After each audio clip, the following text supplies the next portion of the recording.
भक्त वत्सल शरणागत वत्सल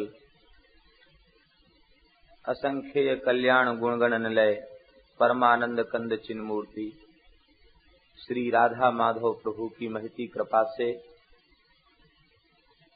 श्री गंगा जी के तट पर बैठकर हम सबको भगवान के दिव्य चरित्रों के स्मरण का सौभाग्य प्राप्त हो रहा है। श्री कपिल भगवान माता देवहूति का परम दिव्य संवाद, उसका आस्वादन हम सबको प्राप्त हो रहा है। प्रातःकालीन वेला में आप सब श्रवण कर चुके हैं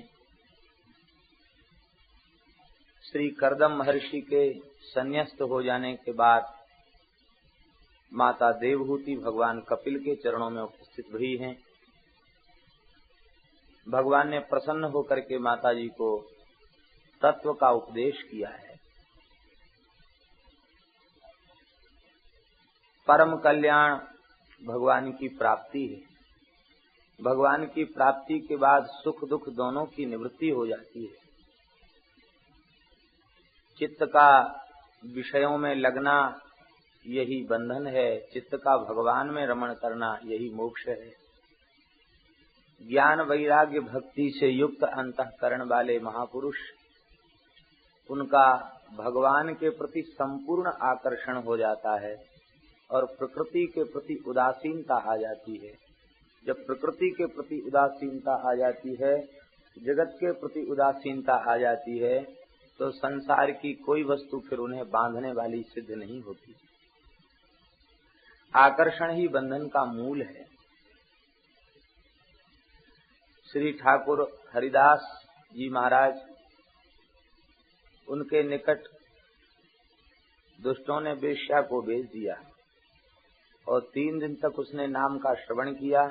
अंत में वह नतमस्तक होकर के और उसे अपने अपराध का अनुभव होने लग गया। आपने कृपा किया और कहा श्री कृष्ण तो पतित पावन है। उसको तुलसी की माला दे दी और कहा इसी झोपड़ी में रह के भजन करो। श्री गौड़ीय संप्रदाय में उसे हरिदासी का नाम दिया गया। हरिदासी बहुत उच्च कोटि की भक्ता वह हुई।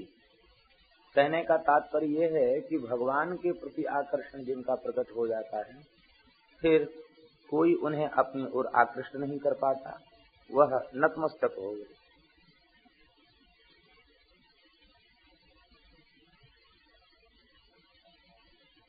आसक्ति ही बंधन का मूल है। आसक्ति का त्याग करना चाहिए। यदि त्याग संभव न हो सके तो उस आसक्ति को भगवान के भक्तों से जोड़ देना चाहिए।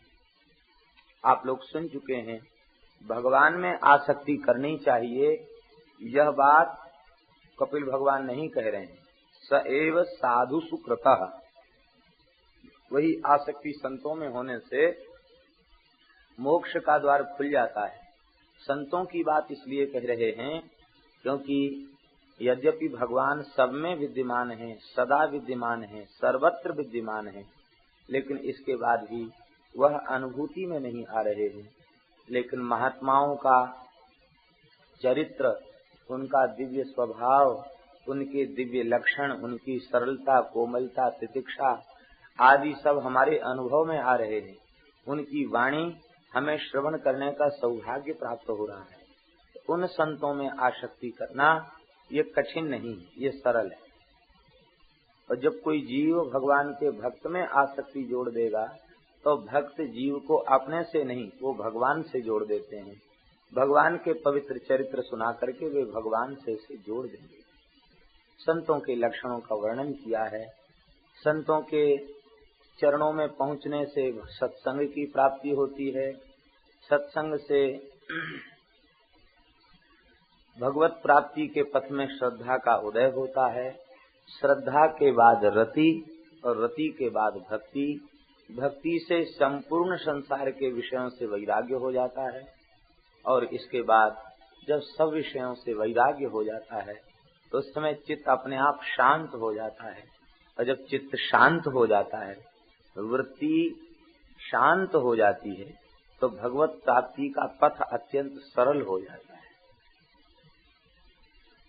निमित्ता अनिमित्ता भक्ति का स्वरूप आप लोगों ने श्रवण किया विस्तार पूर्वक। और वे निष्काम प्रेम करने वाले भक्त वे परस्पर जब मिलते हैं तो मेरी ही चर्चा किया करते हैं। उनके चित्त में किसी वस्तु की अभिलाषा नहीं रह जाती, वे पूर्ण निष्काम हो जाते हैं, मेरी इच्छाओं का आदर करते हैं, मेरी चरण कमल की सेवा ही वे चाहते हैं। और जब वे परस्पर प्रेमी मिलते हैं तो सभाजयन्ते मम पौरुषाणि, परस्पर मिलकर के मेरी चर्चा किया करते हैं। हे माताजी, वे संत जब मेरी चर्चा करते करते डूब जाते हैं मुझ में, तो पश्यन्ति रुचिराण्यम्ब संतः, वे फिर मुझे अपने निकट ही देखने लग जाते हैं। मेरे प्रसन्नता से खिले हुए मुखकमल को देख करके, कर्णांत दीर्घ नेत्रों को देख करके, सुंदर भ्रुकुटी को देख करके, अरुण लोचनों को देख करके, मेरे दिव्य स्वरूपों की झांकियों को करके वे इतने आनंद में विह्वल हो जाते हैं कि वे मुझसे वार्तालाप करने लग जाते हैं। कहते साकम वाचम स्पृहणीयाम वदंती। स्पृहणीयाम वदंती का तात्पर्य है जिस भगवान की मधुर वाणी के श्रवण करने के लिए बड़े बड़े योगींद्र मुनींद्र भी लालायित रहते हैं, वे अपनी निष्काम प्रीति के द्वारा मुझसे निरंतर वार्तालाप किया करते हैं। मेरे साथ उनकी सुंदर चर्चा होती है। और इतना ही नहीं,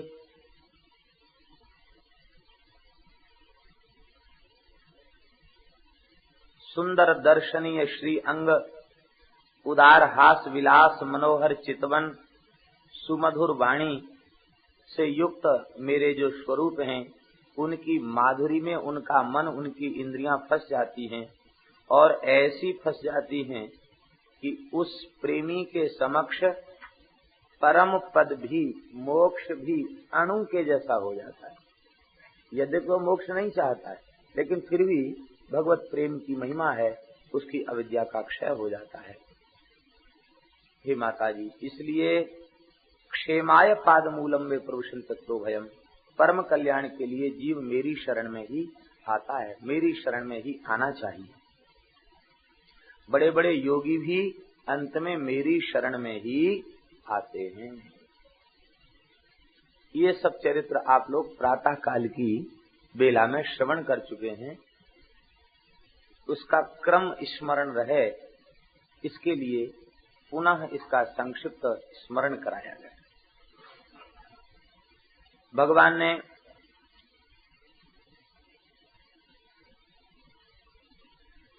इस जगत का भेद बताया। तो देखो माताजी, ज्ञानम निश्रेयसार्थाय पुरुषस्यात्म दर्शनम यदाहुरु वर्णये तत्ते हृदय ग्रंथि भेदनम। आपने स्वरूप का बोध, इसी को कहते हैं ज्ञान। यही ज्ञान पुरुष के मोक्ष का कारण बनता है, ऐसा पंडित जन कहते हैं। और उसी ज्ञान का अब मैं तुम्हें वर्णन करता हूं। यह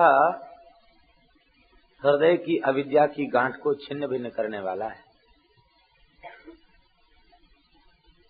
भगवान अपनी इच्छा से माया को स्वीकार करते हैं और वह भगवान कर्तृत्वाभिमान से रहित, अकर्ता होते हुए भी कर्ता बन जाते हैं। और आनंद स्वरूप परमात्मा वह संपूर्ण जगत में लीला विलास करते हैं।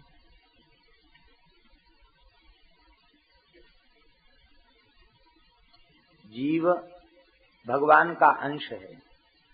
भगवान का अंश होने के कारण भगवान के लक्षण उसमें हैं, क्योंकि अंशी के लक्षण अंश में होते। भगवान के कौन कौन से लक्षण हैं? श्री भगवान कपिल वर्णन कर रहे हैं। भगवान कर्तृत्वाभिमान से रहित हैं, इसलिए कर्ता होते हुए भी अकर्ता हैं। स्वाधीन हैं, सर्वतंत्र स्वतंत्र हैं, साक्षी हैं और आनंद स्वरूप हैं। इनका अंशभूत जीव भी अकर्ता है, स्वाधीन है, साक्षी है, आनंद स्वरूप ही है। लेकिन यह अविद्या को स्वीकार करके और इसको कार्य कारण शरीर, इंद्रिय अधिष्ठात्र देवता इन सब में वह अपनेपन का आरोप कर लेता है। मैं शरीर हूँ, मैं इंद्रिय हूँ, मैं मन हूँ, मैं बुद्धि हूँ, ऐसा आरोप जो वह कर लेता है, उस आरोप के कारण ही वह अपने निजानंदमय स्वरूप का विस्मरण कर लेता है। दो प्रकार की बात है। एक तो ये है कि अपने निजानंद का अनुभव करना, और एक अपने अंशी परमात्मा के मंगलमय स्वरूप का अनुभव करना। दो बातें। अपने स्वरूप का अनुभव करना उस प्रकार से है जैसे कोई विधवा नारी अपना श्रृंगार करके दर्पण में अपना मुख देखे और अपने ही रूप का, अपने ही आभूषणों का, अपने ही श्रृंगार का स्वयं आस्वादन करे, वह उस प्रकार का है। और भगवान की लीला के प्रति आकृष्ट होना, भगवान का अनुभव करना, अंशी परमात्मा का अनुभव करना उस प्रकार से है जैसे कोई सती साध्वी सौभाग्यवती पतिव्रता नारी अपने दर्शनीयतम पति के रूप को निहारती। आप लोग समझ ही गए होंगे, समझदार को इशारा काफी होता है। श्री वृंदावन बिहारी लाल की। कहने का तात्पर्य हमारे ये है कि भगवान की रूप का ध्यान करते हैं, अपने रूप का ध्यान नहीं करते, भगवान के रूप का ध्यान करते हैं। भगवान हमारे उपास्य हैं, हम उनके उपासक हैं, वे मेरे स्वामी हैं, हम उनके सेवक हैं। सार बात एक ही है, महापुरुषों ने बताई है, यह अभिमान जाए जन भोरे, मैं सेवक रघुपति पति मोरे। मैं सेवक हूँ, भगवान हमारे स्वामी। अभिमान ही बंधन का मूल है। सकल शोकदायक अभिमान, संस्कृति मूल शूल प्रदनाना, सकल शोकदायक अभिमाना। यह अभिमान सकल शोकदायक है। और संपूर्ण शोक की निवृत्ति करने वाला अभिमान क्या है? संपूर्ण शोक की निवृत्ति करने वाला अभिमान है यह अभिमान जाए जन भोरे, मैं सेवक रघुपति पति मोरे। तो सेवक सेव्य भाव से भगवान का आस्वादन करना। हे माताजी, त्रिगुणात्मक अव्यक्त कार्य रूप जो संपूर्ण धर्मों का आश्रय है, उस प्रधान तत्व का नाम ही है प्रकृति। उसी को प्रधान कहते हैं और उसी को प्रकृति कहते हैं। पंच महाभूत, पंच तन्मात्रा और चार अंतःकरण। पंच तन्मात्रा का मतलब रूप रसगंध शब्द स्पर्श, ये पंच तन्मात्रा। और चार अंतःकरण अर्थात मन बुद्धि चित्त और अहंकार। और पंच ज्ञानेन्द्रिय और पंच कर्मेंद्रिय, ये हुए 10। इनको मिलाकर कुल संख्या होती है 24। इन 24 तत्वों के समूह को विद्वान लोग प्रकृति का कार्य करते हैं।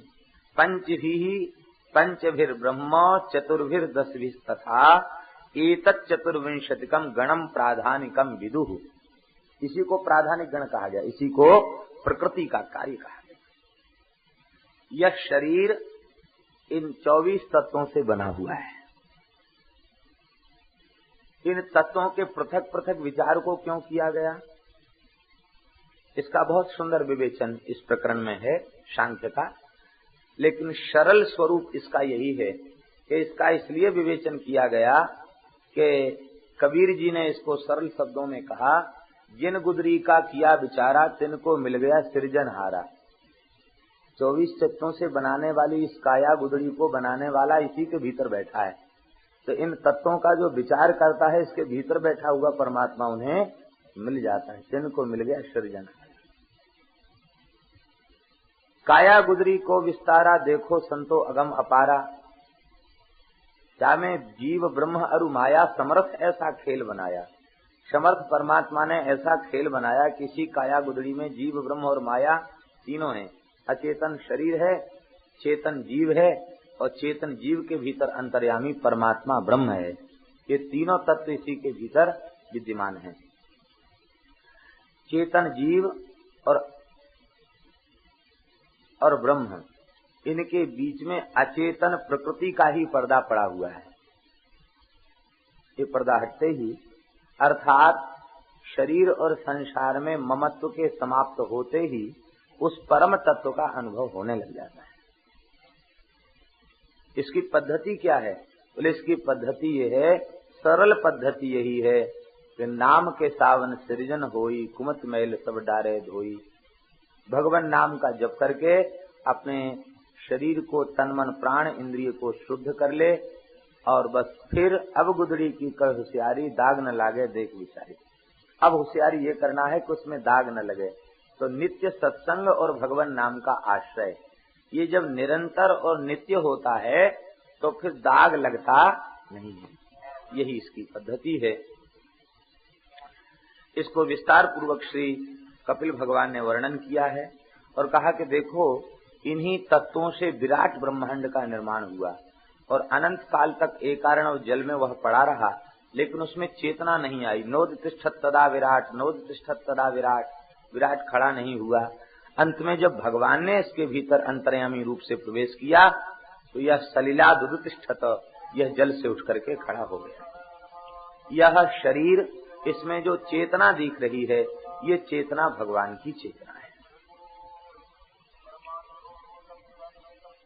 प्रकृतिस्थेपि पुरुषो नाज्यते प्राकृतैर गुणैः अविकारात् अकृतत्वात् निर्गुणत्वात् जलार्कवत्। ये प्रकृति पुरुष के विवेक से मोक्ष क्या है? कहते जब यह जीव यह समझ लेता है कि जल में पड़े हुई सूर्य के प्रतिबिंब की छाया, जल में पड़ा हुआ सूर्य का प्रतिबिंब, उसके साथ शीतलता, चंचलता आदि गुणों का संबंध नहीं होता। सूर्य का प्रतिबिंब जल में पड़ रहा है तो जल की शीतलता क्या सूर्य में पहुंचती है? जल की चंचलता क्या सूर्य में पहुंचती है? उसी प्रकार से प्रकृति से विलक्षण वह परमात्मा है, प्रकृति का अधीश्वर वह परमात्मा है, तो प्रकृति के गुण दोष उसमें अनुसज्जित होते नहीं है। ये बात जब समझ में आ जाती है तो वह कर्ता होते हुए अकर्ता और भोक्ता होते हुए अभोक्ता हो जाता है, वह लिप्त होता नहीं। यही इसको बताया। अष्टांग योग का वर्णन करके बताया।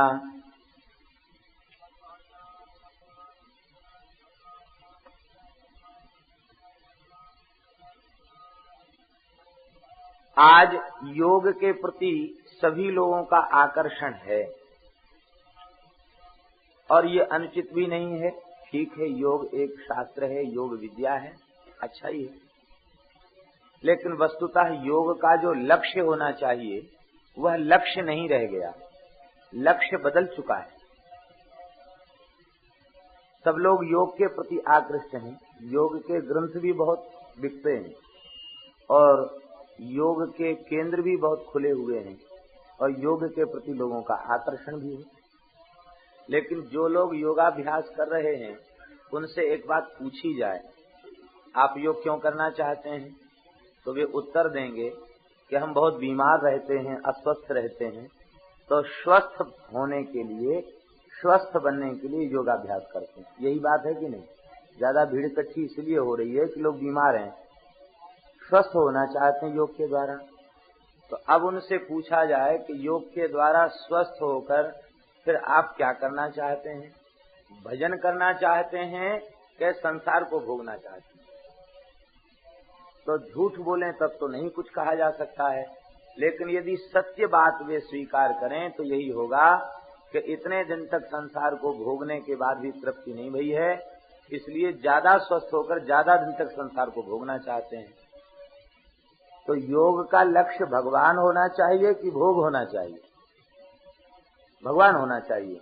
तो भगवान लक्ष्य न होकर भोग लक्ष्य हो गया, इसलिए गोस्वामी तुलसीदास जी महाराज ने कहा, ग्रसे कलि रोग जोग संयम समाधि, भलो जो है पोच जो है दाहिनो जो बामरे, राम नाम ही सो अंत सभी को खामरे। इसलिए राम जपु राम जपु राम जपु बावरे, घोर भव नीर निधि नाम निज नावरे। योग साधन है, योग साध्य नहीं है। साध्य तो भगवान का प्रेम है, साध्य तो भगवान के चरण कमल हैं। योग साधन है, योग साध्य नहीं। योग किस अंश में उपकार करता है साधक का, श्री कपिल भगवान वर्णन कर रहे हैं। योगस्य लक्षणं बक्षे सवीजस्य नृपात्मजे, मनो ये नैव विधिना प्रसन्नम याति सत्पथिम। जिस विधि से मन प्रसन्न होकर के भगवत प्राप्ति के पथ की ओर अग्रसर हो जाए, बस यही योग का लक्षण है। चित्त शुद्ध होकर प्रसन्न होकर भगवान में लग जाए, यही योग का फल।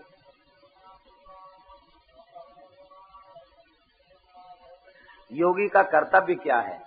कहते अपनी शक्ति से लगा करके स्वधर्म का आचरण करे, अधर्म का त्याग करे, भगवद अनुग्रह से जो कुछ प्राप्त हो जाए उसमें संतुष्ट रहे और आत्मज्ञानी महापुरुषों के चरणों का पूजन करे, महदाश्रय को स्वीकार करे, ग्राम्य धर्म को त्याग दे, मोक्ष धर्म के प्रति अनुराग करे, मित मेध्यादनम बहुत कम खाए और पवित्र खाए, एकांत का सेवन करे, अहिंसा सत्य अस्तेय इनका पालन करे, यावदर्थ परिग्रह जितना अपने निर्वाह के लिए अतिशय आवश्यक हो उतनी वस्तु का संग्रह करे, ब्रह्मचर्य का पालन करे, तपस्या करे, बाहर भीतर से पवित्र रहे, भगवान का पूजन करे, मौन रहे, आसन को जीत करके रहे, प्राणों को जीत ले और इंद्रियों को बलपूर्वक बाह्य विषयों से भीतर की ओर मोड़ ले, मन को बुद्धि को अपने में समाहित कर ले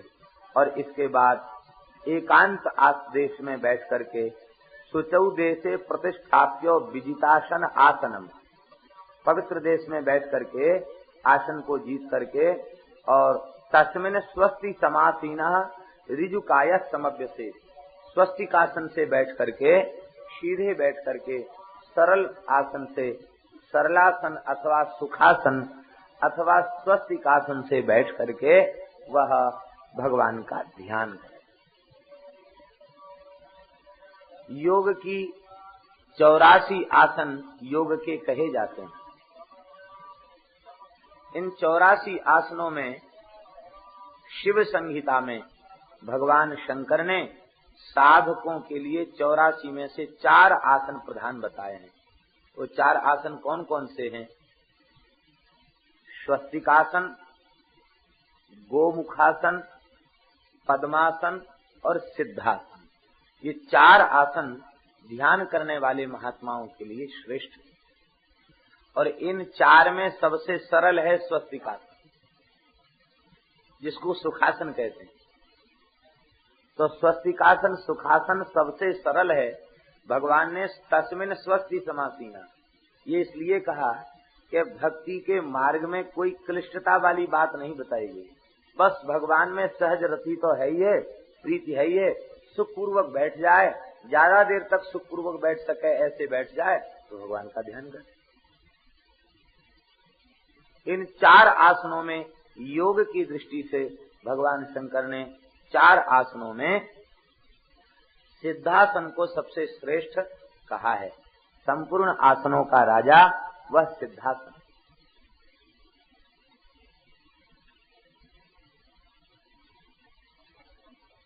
गोमुखासन भी बहुत श्रेष्ठ आसन है। यह सब दिव्य आसन कहे गए,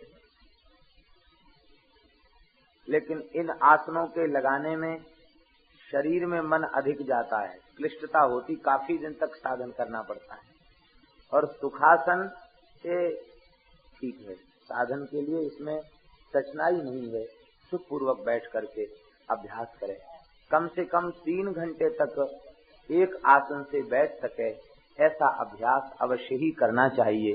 जो ध्यान करने वाले लोग हैं अथवा जो जप करने वाले लोग हैं उनको कम से कम 3 घंटे 4 घंटे एक साथ एक जैसे जैसे बैठ गए वैसे बैठे रहें, ऐसा अभ्यास करें, क्योंकि इसके बिना मन स्थिर नहीं होगा।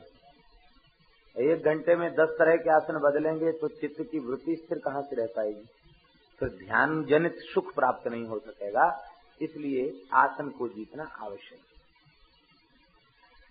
प्राणायाम के द्वारा अपने चित्त को संयमित करें। प्राणायाम का बहुत बड़ा विलक्षण प्रभाव होता है और गुरुजनों के आश्रित होकर के प्राणायाम का अभ्यास करें। कोई भी क्रिया स्वतंत्र रूप से नहीं करनी चाहिए, पुस्तक में पढ़े और करने लग गए, ऐसा नहीं। किसी समर्थ पुरुष का आश्रय लेकर के उन क्रियाओं को करने से ही लाभ होता है। तो प्राणायाम का तो ऐसा है, संतों का अनुभव है कि प्राणायाम का साधन करने पर ऐसी चित्त में निर्विण्णता आ जाती है और ऐसा चित्त शांत हो जाता है कि जो प्राणायाम का अधिक अभ्यास करते हैं उनकी वृत्ति अपने आप स्वाभाविक रूप से शांत हो जाती है। चंचलता का उनमें अभाव हो जाता है। वृत्ति शांत हो जाए, चंचलता का अभाव हो जाए, ये साधक के लिए परम आवश्यक है। इसलिए प्राणायाम करें। श्री कपिल भगवान कह रहे हैं कि चित्त चंचल चित्त स्थिर हो जाएगा प्राणायाम करने से। कहते जैसे धातु का दोष जंग आदि वह अग्नि में डालने से समाप्त हो जाता है, ऐसे ही वायु अग्निभ्याम यथा लोहम धुमातम त्यज वही। भगवान का बड़ा सुंदर ध्यान का वर्णन है। प्रसन्न वदनाम भोज पद्म गर्भारुणे क्षणम नीलोत्पल दल श्यामम शंख चक्र गदाधरम। ध्यान का शुभारंभ कहाँ से है? प्रसन्न वदनाम भोज, प्रसन्न से है। भगवान का मुख कमल प्रसन्नता से खिला हुआ है। गंभीर मुख कमल का ध्यान नहीं बताया, करुणा आदि भावों से युक्त मुख कमल का ध्यान नहीं बताया, प्रसन्नता से मुस्कुराते हुए मुख कमल का ध्यान बताया। क्यों बताया? बोले इसलिए बताया भाई जैसा ध्यान करेगा तो अधिक ध्यान करने पर ध्यान करने वाले ध्याता के स्वरूप में वह लक्षण दिखाई देने लग जाएंगे। ज्यादा गंभीर भाव का ध्यान करो तो गंभीरता बनी रहेगी। और ये भगवान के भक्त सदा प्रसन्न रहते हैं, सदा मुस्कुराते रहते हैं। क्यों? बोले वे भगवान के मुस्कुराते हुए मुखारविंद का ध्यान करते हैं। तो भगवान के मुस्कुराते हुए मुखारविंद का ध्यान करने से चित्त में कभी उदासी नहीं आएगी। कितने लोग ऐसा मुंह बनाए रहते हैं कि देखकर लगता पता नहीं क्या घटना इनके साथ घट गई है। कोई घटना नहीं, स्वाभाविक प्रकृति उनकी हो जाती है। ऐसा नहीं, निरंतर भगवान के प्रसन्नता से खिले हुए मुख कमल का जो ध्यान करते हैं वह प्रसन्नता उनके मुख कमल पर प्रकट हो जाती है। कितने संत ऐसे दर्शन किए हैं कि जब उनका देह त्याग का समय आया और जब देह छूट गया तो उनका मुखारविंद प्रसन्नता से खिल उठा। उनके मृत शरीर में मुस्कान थी। कई संतों का ऐसे दर्शन किया। एक हरिराम बाबा संत थे, बड़े उच्च कोटि के महात्मा, बड़े प्रेमी संत थे। भगवान नाम का बड़ा जप किया था, भगवत साक्षात्कार उन्हें प्राप्त हुआ है। जिस दिन शरीर पूरा होना है उस दिन दास को सेवा का अवसर मिला। स्नान आदि कराया उनको, तो कुछ नाराज भी होते थे, गाली भी देते थे, और वो सब उनकी बाहरी क्रिया इसीलिए थी कि लोग हमसे दूर रहें। और वैसे बहुत अच्छे संत। पूछा उनसे कि महाराज आप गाली क्यों नहीं दे रहे हैं आज? हमने पूछा महाराज आप गाली क्यों नहीं दे रहे हैं? रोज तो गाली देते थे, आज नहीं दे रहे।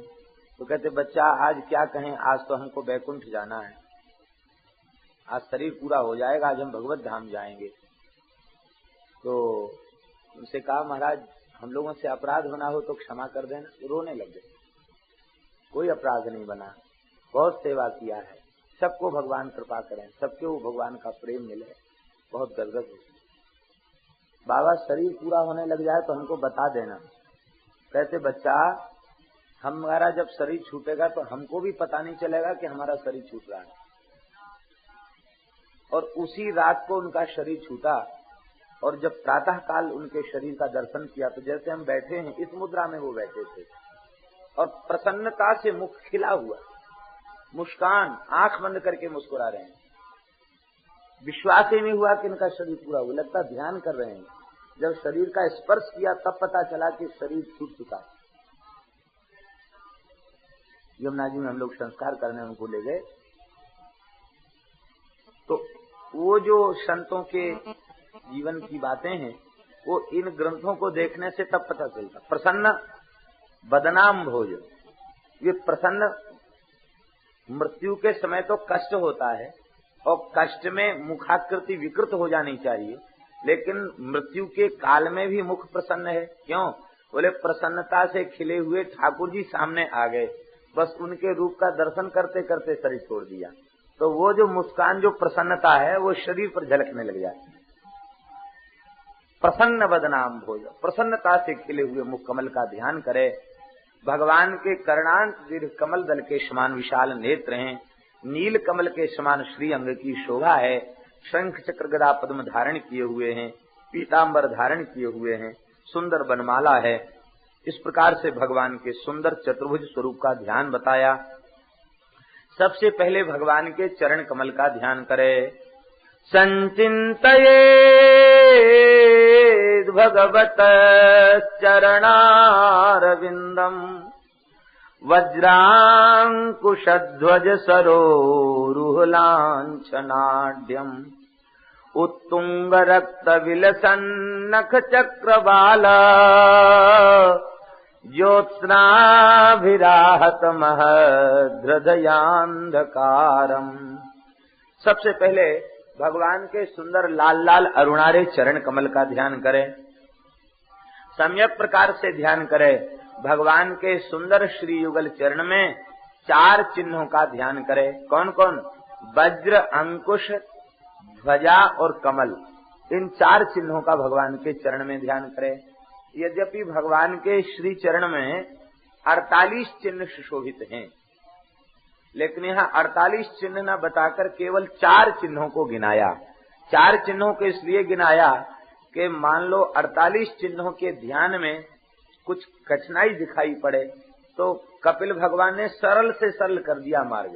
बोले 48 चिन्हों का ध्यान न बन सके तो कम से कम 4 चिन्हों का ध्यान तो अवश्य ही करना चाहिए। अंकुश अंबर कुलिश कमल जव ध्वजा धेनुपद शंख चक्र स्वस्तिक जम्बु फल कलश सुधार्ध अर्ध चंद्र षटकोण मीन बिंदु ऊर्ध रेखा अष्टकोण त्रैकोण इंद्रधनु पुरुष विशेखा सीतापति पद नित बसत एते मंगलदायका चरण चिन्ह रघुवीर के संतन सदा सहायका। 4 चिन्हों का ध्यान क्यों करे? बोले साधकों को 4 चिन्हों का ध्यान परम आवश्यक है। सबसे पहले किसका ध्यान बताया? वज्र का ध्यान। वज्र के द्वारा इंद्र ने पर्वतों को विदीर्ण किया, तो पाप रूपी पहाड़ को विदीर्ण करने वाला है वज्र का ध्यान। जब तक पाप रूपी पर्वत विदीर्ण नहीं होगा, चूर चूर नहीं होगा, तब तक भजन के मार्ग में श्रद्धा का उदय नहीं होगा, विश्वास ही नहीं होगा। स्वल्प पुण्यवताम राजन विश्वासो नैव जायते। पुण्य की कमी होगी तो भगवान की भक्ति के पथ में विश्वास नहीं होगा, और विश्वास के बिना भक्ति बनेगी नहीं। बिन विश्वास भक्ति नहीं, तेहि बिन द्रवहि न राम, राम कृपा बिन सपने हूँ जीव न लह विश्राम। बिना विश्वास के कुछ भी संभव नहीं है। तो हमारा विश्वास पुष्ट हो, पाप नाश हो और विश्वास दृढ़ हो, यह पहली आवश्यकता साधकों की है। इसलिए भगवान के चरण में चिन्हित वज्र चिन्ह का ध्यान करें। दूसरा चिन्ह है अंकुश। ये अंकुश क्या? एक अस्त्र होता है, आपने देखा होगा, हाथी को चलाने वाले जो महावत होते हैं वो अपने हाथ में अंकुश रखते हैं, और इतना प्रचंड बलवान मदमत्त हाथी उस छोटे से अंकुश के बस में हो जाता है। ऐसे ही मदमत्त हाथी है मन। मन है मतंग मतवारो हाथ आवे नाही, यही मतवाला हाथी है मन। इस मन रूपी मतवाले हाथी को बस में करने के लिए भगवान के चरण में चिन्हित अंकुश चिन्ह का ध्यान करना चाहिए। अंकुश का ध्यान करने से मन वश में हो जाए। अर्जुन से अधिक मन का निग्रह करने वाला कोई हो सकता है क्या? जो देवलोक में बैठकर उर्वशी जैसी अप्सरा का दर्शन करके भी अपने मन को शांत रख सकते हैं और एकांत में प्रणय की याचना करने के बाद भी जिनका चित्त सर्वथा निर्विकार रह सकता है, उनका अपने मन के ऊपर कितना अधिकार है ये कहा नहीं जा सकता। ऐसे महापुरुष हैं अर्जुन। और वे अर्जुन कह रहे हैं, चंचलम भी मनः कृष्ण प्रमाथि बलभद्रढम तस्याहम निग्रहम मन्ये वायोः इव सुदुष्करम। भगवान ने विशेष महत्व नहीं दिया इस प्रश्न को और एक ही बात कही, अभ्यासेन तु कौन्तेय वैराग्येण च गृह्यते। अभ्यास और वैराग्य, इनसे मन का निग्रह करें। तो किस चीज का अभ्यास? बोले भगवान के ध्यान का अभ्यास, भगवान के नाम का अभ्यास। दास की तो यही समझ में आता है, अभ्यास माने पुनः पुनः आवर्तन को अभ्यास कहते हैं। अर्थात बारंबार भगवान नाम का जप, भगवत लीला का श्रवण, भगवान की झांकी का ध्यान, ये अभ्यास है। और संसार से वैराग्य, इनके द्वारा चित्त का निग्रह किया जा सकता है। तो जब मन उथल पुथल मन में मचने लग जाए तो तुरंत शांत होकर भगवान के चरण कमल में चिन्हित अंकुश का ध्यान करने से सद्यः मन शांत हो जाता है। तो मन का निग्रह हो ये भी आवश्यक है, पाप समाप्त हो ये आवश्यक है, इसलिए वज्र का ध्यान करें। मन का निग्रह हो ये आवश्यक है, इसलिए अंकुश का ध्यान करें। तीसरा चिन्ह है ध्वजा। ध्वजा का ध्यान करने से निर्भयता आती है, क्योंकि एक विशेष बात है, वो ये है कि कई बार भगवान के भजन में लगे रहने वाले साधक भी कई बार अत्यंत निराश हो जाते हैं, उदास हो जाते हैं, दुखी हो जाते हैं और फिर ये सोचने लगते हैं कि वस्तुतः अभी मैं कृतार्थ नहीं हुआ। जबकि होना ये चाहिए कि एक भी नाम ले लिया गया है तो कृतार्थता का अनुभव होना चाहिए। एक बार भी कह दिया गया कि मैं भगवान का हूं तो अब मैं कृतार्थ हो गया, यह अनुभव होना चाहिए। लेकिन वह बहुत कुछ करने के बाद भी कृतार्थता का अनुभव नहीं कर पाता। मैं कृतकृत्य हो गया, कृतार्थ हो गया, यह अनुभव वह नहीं कर पाता और चित्त में उसके बेचैनी मचने लग जाती है। इस बेचैनी को दूर करने का उपाय क्या है? बोले भगवान के चरण कमल का ध्यान करते समय ध्वजा के ध्यान में अपने चित्त को स्थिर कर दे। ध्वजा का ध्यान करने से वो जो दुख अवसाद विषाद के जो भाव हैं, भय उद्वेग आदि के जो भाव हैं, वे समाप्त हो जाएंगे और निर्भयता प्राप्त होगी। सैनिकों का उत्साह तब तक कम नहीं होता जब तक उनकी सेना का ध्वज झुके नहीं। ध्वज सही सलामत बना रहे तो सैनिकों के लड़ने का उत्साह कम होता नहीं है। ऐसे ही अविद्या माया से लड़ने में साधक का उत्साह कम नहीं होता जब ध्वजा का दर्शन उसे होता, और अधिक उसका उत्साह बढ़ता चला जाता है। इसलिए ध्वजा का ध्यान। चौथा चिन्ह है कमल। कमल में भगवती लक्ष्मी विराजमान है। भगवान के चरण कमल रूपी चिन्ह में कौन विराजमान है? बोले प्रेम रूपी संपत्ति की अधिष्ठात्री भक्ति महारानी चरण कमल चिन्ह में विराजमान है। तो कमल चिन्ह का ध्यान करने पर प्रेम रूपी संपत्ति की अधिष्ठात्री भक्ति महारानी कृपा करती हैं और प्रेम रूपी संपत्ति उसे प्राप्त होती है। तो सबका फल है प्रेम की प्राप्ति, प्रेम रूपी संपत्ति की प्राप्ति। तो भक्ति निधि जोरीवे को कंज मन ल्याइए। प्रियादास जी महाराज इस संबंध में भाव देते हैं, भक्ति निधि जोरीवे को कंज मन ल्याइए। प्रेम लक्षणा रसरूपा भक्ति रूपी संपत्ति को इकट्ठा करने के लिए भगवान के चरण कमल में चिन्हित कमल चिन्ह का ध्यान करना चाहिए।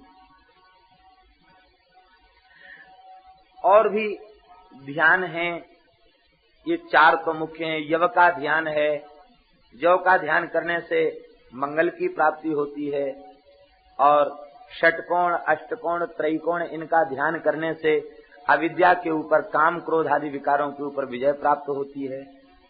और ये विषय रूपी भुजंग को नियंत्रित करने के लिए तरह तरह के यंत्र और कोण भगवान के चरण में बने। ये 5 फण वाला विषय रूपी विषधर, जिसके 5 फण हैं, रूप रसगंध शब्द स्पर्श, जब ये डस लेता है तो कड़ुए भोग मीठे लगने लग जाते हैं।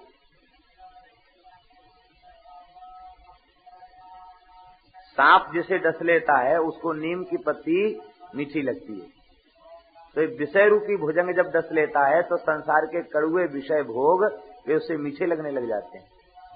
तो इनसे बचाने के लिए अष्टकोण, त्रैकोण, ये सब काम रूपी कटक को समूल नष्ट करने के लिए इंद्रधनुष है। इंद्रधनुष मीन का चिन्ह, वशीकरण करने के लिए, अपने प्रियतम को वश में करने के लिए मीन का चिन्ह है। अर्धचंद्र का चिन्ह इसलिए है, जैसे अर्धचंद्र, पूर्ण चंद्र नहीं, अर्धचंद्र। अर्धचंद्र का मतलब बढ़ने वाला चंद्रमा। तो हमारा भाव रूपी चंद्र निरंतर बढ़ता रहे, घटे नहीं। तो जब भाव में न्यूनता आने लग जाए तो अर्धचंद्र का ध्यान करे तो भाव बढ़ने लग जाए।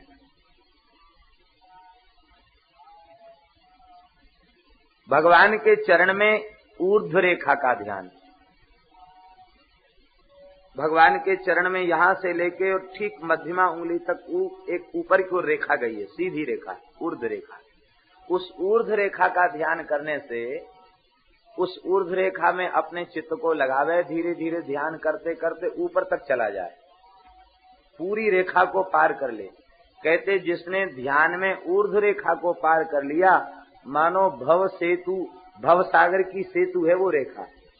भव सागर पर पुल बना हुआ है। एक पुल राम जी ने बनाया था, विभीषण के आग्रह पर उसे तोड़ दिया, लेकिन एक पुल ऐसा है जिसको भगवान कभी तोड़ते नहीं है, वो सदा सर्वदा भगवान के चरण कमल में विराजमान है, वो है ऊर्ध्व रेखा। ऊर्ध्व रेखा सेतु बंद भक्तन हित कर्यो है, भक्तों के लिए भगवान ने सेतु बांध दिया। उस ऊर्ध्व रेखा पर मन लगाते लगाते ऊपर चला जाएगा तो बस भव सागर से पार हो जाएगा। और बहुत से चिन्ह हैं, एक विशिष्ट चिन्ह है भगवान के चरण में, वो क्या है? पुरुष विशेषा, एक पुरुष की आकृति है, एक मनुष्य की आकृति भगवान के चरण में बनी है।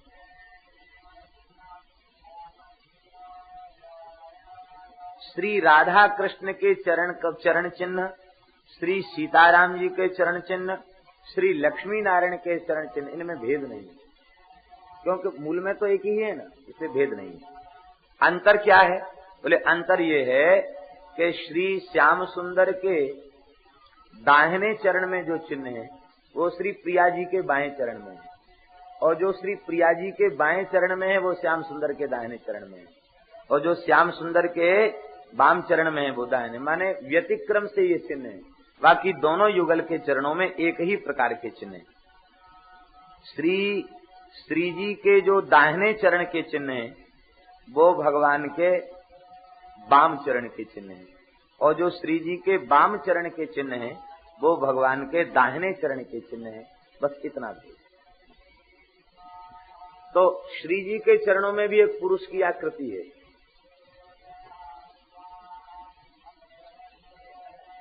और ठाकुर जी के चरण में भी एक पुरुष की आकृति है। वो आकृति कैसी बनी है आप लोग तो जानते हैं।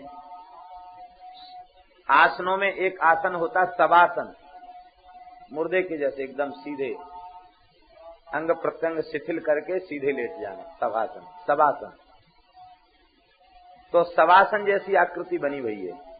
शवासन सब ओर से सीधा होता है, तो भगवान ने वो सीधा साधा पुरुष अपने चरण में रखा है। इसका तात्पर्य है भगवान ध्यान करने वालों को ये प्रेरणा देते हैं कि सूधो मन सूधी बैन सूधी करतूत सब। मन भी सीधा हो, वाणी भी सीधी हो, बुद्धि में भी छल कपट न हो, ऐसा सीधा साधा सज्जन भक्त उसे मैं भवचक्र में भटकने नहीं देता, उसे तो चरण में रख लेता हूँ। देखो ये सीधा साधा हमारे चरण में है। दूसरा भाव उस पुरुष के चिन्ह से भगवान ये देखते हैं कि हे संसार के मनुष्यों, तुम्हारा अंतिम आश्रय हमारे चरण कमल ही है। जब तक यहाँ आश्रय नहीं मिलेगा तब तक भटकते रहोगे, इसलिए मेरे चरण में आ जाओ। मेरे चरण में आने पर ही स्थिरता मिलेगी। पुरुष विशेष का सीधे साधे लोग, निश्चल निष्कपट सरल प्रकृति के लोग संसार में भले ही असफल हों, भगवत प्राप्ति के पथ में वे ही सफल हैं।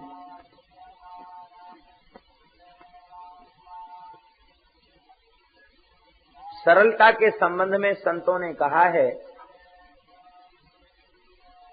कि जब जीव का अंतिम जन्म होता है तो संपूर्ण सरलता आ जाती है उसमें,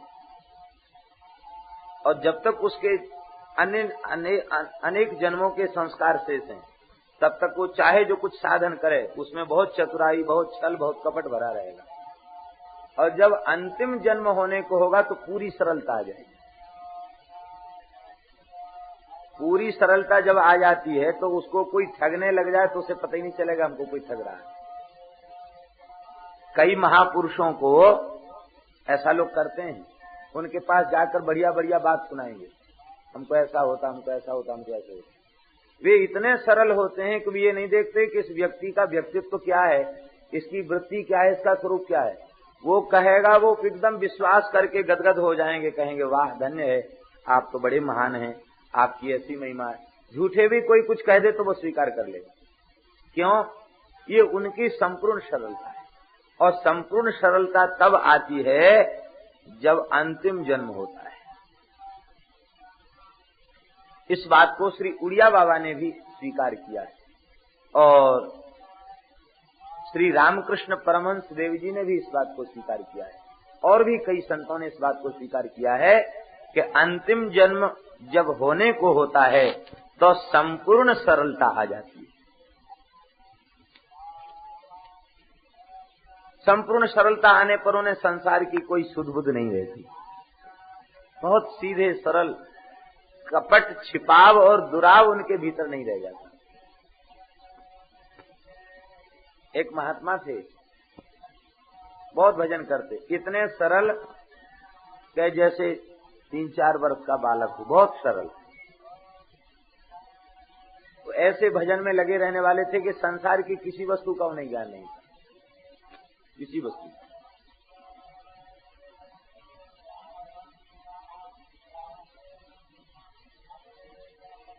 उनका नाम था सुदर्शन दास जी, हमारे गुरु भाई ही थे, निरंतर भजन करने वाले। इतने सरलता उनको प्राप्त हो गई। मथुरा में एक मंदिर है, सत्यनारायण मंदिर, वहां बैठे थे तो एक भगत आया, ठग आया कोई मंदिर में, चोर, और एक लोटा में 5 पैसा, 10 पैसा, 20 पैसा, 25 पैसा भर के लाया। वो इतने सरल थे कि उनको रुपया का भी ज्ञान, कोई ज्ञान ही नहीं था संसार का, भजन को छोड़ के दूसरा ज्ञान नहीं था। तो वो बोला कि देखो महाराज, हमको आप शिष्य बना लीजिए, ये सब पैसा हम आपको भेंट कर देंगे, आप मंदिर का निर्माण करा लेना, सब बढ़िया आपकी व्यवस्था चलेगी। ये इतने सीधे थे कि वो ये नहीं समझते थे कि इतना पैसा, इसका क्या महत्व है। तो मन में सोचने लगे कि हमारे गुरु महाराज को मंदिर की व्यवस्था में कुछ खर्च करना पड़ता है, तो क्यों ना हम इसको शिष्य बना के ले लें। तब उनकी याद आई कि गुरुजी ने तो आज्ञा दिया नहीं, तो बिना गुरुजी की आज्ञा कोई काम करना नहीं चाहिए। तो जेठ की दोपहरी में कोई वाहन नहीं मिला, मथुरा से पैदल भाग के वृंदावन आए। महाराज को दंडवत करके बोले कि महाराज एक बहुत बड़ा आदमी आया है, 1 लोटा भर के पैसा है। कहता हमको चेला बना लीजिए, सब मंदिर का खर्च चल जाएगा। महाराज समझ गए कि तो भोला भाला साधु है, जरूर कोई ठग आ गया मंदिर में, कहीं भगवान के विग्रह उठा के न ले जाए। महाराज बोले वो तो ठग है, भगा देना उसको। अरे राम राम, तुम मंदिर सूना छोड़ के चले आए, बंद करके आए हो? नहीं, बोले भगत बैठा है मंदिर में, हम तो छोड़ के चले आए। अब देखो भगवान की लीला, प्रत्यक्ष लीला क्या हुई कि उस चोर ने प्रयत्न किया वस्तुओं को उठाने का, और उठा भी लिया कई चीजों को, उसने मंदिर की पार्षद वगैरह बटोर लिए, और बटोर के रख के चलने लग गया तो जहां बैठा वहीं जड़ हो गया, वहां से हिलना डुलना बंद। बहुत कोशिश किया, न चिल्ला पाया, न बोल पाया, न उठ पाया, जहां बैठा वहीं का वहीं बैठा रह गया। और महात्मा फिर वहां से पैदल दौड़े भई आए मत वृंदावन से, फिर वहां पहुंचे। और गुरुजी ने कहा था, बड़े आज्ञाकारी थे, गुरुजी ने कहा था डंडा मार के भगाना। तो डंडा उठाया और जैसे ही उसकी पीठ में डंडा लगाया, उसकी जड़ता दूर हो गई, वो सामान छोड़ के भाग गया।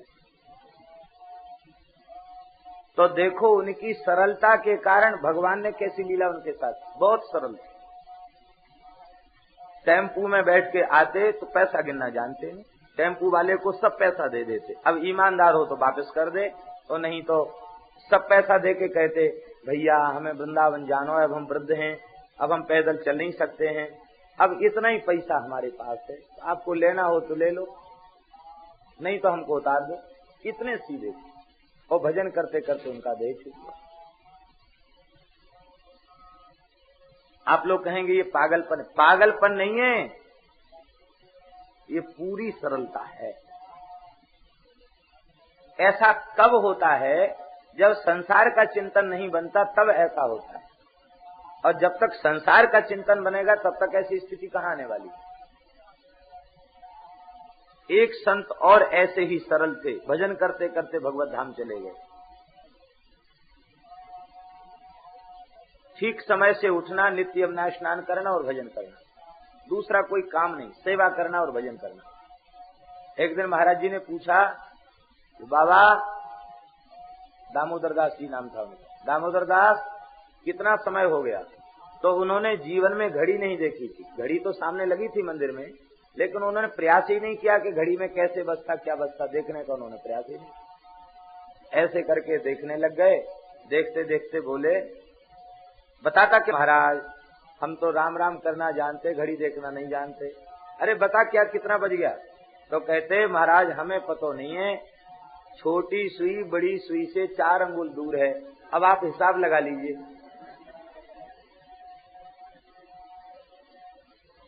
छोटी सुई बड़ी सुई से 4 अंगुल दूर है, अब आप हिसाब लगा लीजिए कितना बज गया। हम तो राम राम करना जानते और कुछ जानते नहीं। महाराज को डांट रहे थे महाराज, महाराज जी हंसने लग गए, उनका गुस्सा भी खत्म हो गया। और वे महात्मा स्नान करके आए, हाथ में माला लेके बैठे, तिलक धारण करके, और बस भजन करते करते भगवत धाम चले गए। तो ये उदाहरण इसलिए दे रहे हैं कि ये घटित उदाहरण है, ज्यादा दिन पुराने उदाहरण नहीं है।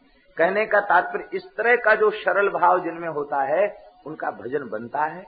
इसलिए सरल हो जाओ, सरल हो जाओ, एकदम सरल हो जाओ। छिपाव दुराव क्यों करना, किससे करना? श्री ठाकुर जी से कोई बात छिपी हुई है क्या? और भगवान सबके हृदय में अंतर्यामी रूप से विराजमान है, तो छल किसके साथ करना, कपट किसके साथ करना, छिपाव दुराव किसके साथ करना? एकदम सरल हो जाए। कोई हमें ठग ले, बहुत अच्छी बात, हम किसी दूसरे को न ठगें। सरलता से हमारा कोई घाटा भी हो जाए तो घाटा क्या होगा? संसार का घाटा होगा, और संसार का घाटा तो नाशवान संसार है ही है। वो घाटा बाद में भी होना ही था, पहले हो गया तो क्या अंतर आया? लेकिन भजन के मार्ग में यदि कोई घाटा हो गया तो वो तो बहुत भयंकर घाटा है, उससे बड़ा कोई घाटा नहीं। इसलिए एकदम सरल बन जाए। ये शिक्षा देने के लिए भगवान ने अपने चरण में एक पुरुष का चिन्ह धारण किया है। तब प्रश्न उठा कि सरलता कैसे आवे? बोले सरलता आएगी भगवान के चरण में चिन्हित उस पुरुष का ध्यान करने से सरलता आ जाएगी। भगवान के चरण में जो पुरुष की आकृति है उसका ध्यान करोगे तो सरलता आ जाएगी। ये वर्णन किया है। भगवान के चरण कमलों का ध्यान करें, भगवान के सुंदर चरण महावर का ध्यान करें, भगवान की सुंदर नखमणि चंद्रिका का ध्यान करें। उत्तुंग रक्त बिलसन नख चक्रवाला, ज्योत्स्नाभिराहत महद हृदयांधकारम। भगवान की नखमणि चंद्रिका का ध्यान करें। उस नखमणि चंद्रिका की जो उज्जवल छटा है, उस छटा का ध्यान करते ही हृदय का संपूर्ण अंधकार दूर हो जाता है, अविद्या का अंधकार निवृत्त हो जाता है। ये भगवान की नखमणि चंद्रिका क्या है? हमारे वैष्णवों में तो ऐसा है कि श्री कृष्ण की नखमणि चंद्रिका की जो उज्जवल छटा है उसी का नाम है ब्रह्म ज्योति। रामपाद नखत ज्योत्सना पर ब्रह्मा विधीयते, उसी का नाम परब्रह्म है, उसी का नाम ब्रह्म ज्योति है। भगवान के चरण कमल की उज्जवल छटा कांति, उसी का नाम ब्रह्म ज्योति है, अलग कोई ब्रह्म ज्योति नहीं। जिस चरण की नखमणि चंद्रिका की छटा में इतना सुख है कि वे योगी लोग, ज्ञानी लोग उसी में डूब जाते हैं, और जिस वैष्णव को पूरे चरण कमल का दर्शन प्राप्त है उसके आनंद का क्या ठिकाना। फिर आपाद मस्तक पर्यंत, किरीट मुकुट पर्यंत जिसको ध्यान हो रहा है उसके आनंद उल्लास का फिर क्या कहना। चरण से लेके मस्तक पर्यंत भगवान के स्वरूप का ध्यान करे, सुंदर भगवान के चरण महावर का ध्यान करे, भगवान के सुंदर नूपुरों का ध्यान करे।